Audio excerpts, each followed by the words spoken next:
नमस्कार, स्वागत है आपका हमारे चैनल पर। कल 2 अप्रैल को अमीर चंद जगदीश कुमार, पावरिका और साई पेरेंटल्स आईपीओ के शेयर स्टॉक एक्सचेंज में लिस्ट होने वाले हैं। जिन इन्वेस्टर को आईपीओ अलॉट हुए हैं, आज 1 अप्रैल को उनके डीमैट अकाउंट में शेयर क्रेडिट कर दिए जाएंगे और जिन इन्वेस्टर को आईपीओ अलॉट नहीं हुआ, उनको रिफंड मिलना शुरू हो जाएगा। अब सवाल आता है कि लिस्टिंग डे पर इन आईपीओ से कितना लिस्टिंग गेन मिलने की उम्मीद है और इन आईपीओ को लिस्टिंग डे पर होल्ड करना सही है या नहीं है। तो चलिए जानते इन तीनों आईपीओ के लिए लिस्टिंग डे पर क्या स्ट्रेटजी अपनानी है। सबसे पहले हम बात करेंगे अमीर चंद जगदीश कुमार आईपीओ की।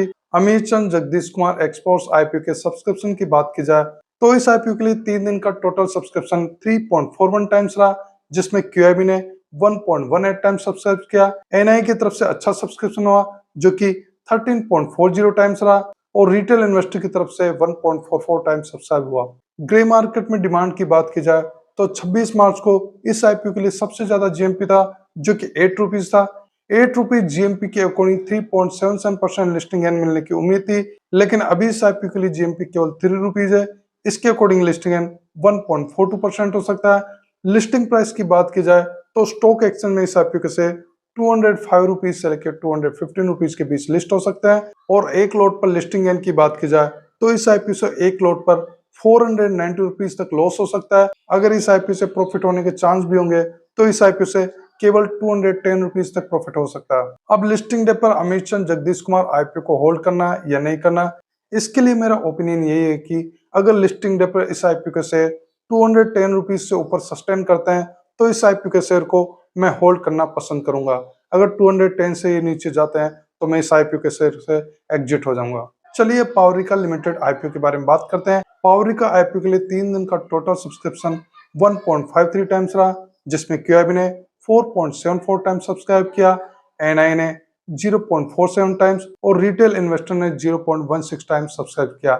इस आईपीओ में क्यूआईबी ने ज्यादा इंटरेस्ट दिखा, लेकिन एनआई और रिटेल इन्वेस्टर ने इस आईपीओ में कुछ खास इंटरेस्ट नहीं दिखा। ग्रे मार्केट में डिमांड की बात की जाए तो इस आईपीओ के लिए जो सबसे ज्यादा जीएमपी था वो 13 रुपीज था। 13 रुपीज जीएमपी के अकॉर्डिंग इस आईपीओ से 3.29% लिस्टिंग गेन की उम्मीद थी, लेकिन आज इस आईपीओ के लिए जीएमपी 5 रुपीज हो चुका है और इस जीएमपी के अकॉर्डिंग लिस्टिंग गेन 1.27% हो सकता है। पावरिका आईपीओ के शेयर स्टॉक एक्सचेंज में 400 से लेके 410 रुपीज के बीच लिस्ट हो सकते हैं। लिस्टिंग गेन की बात की जाए तो इस आईपीओ से 185 से लेके 550 रुपीज के बीच में प्रॉफिट हो सकता है।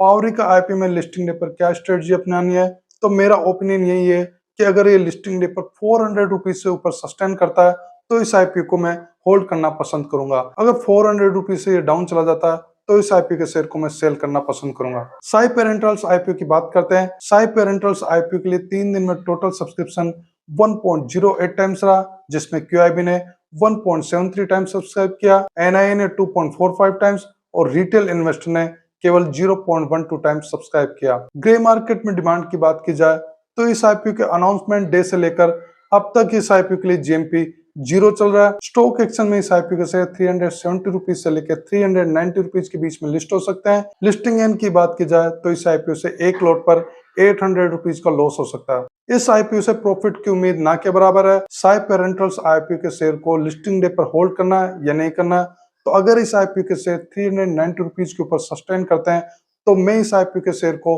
होल्ड करना पसंद करूंगा।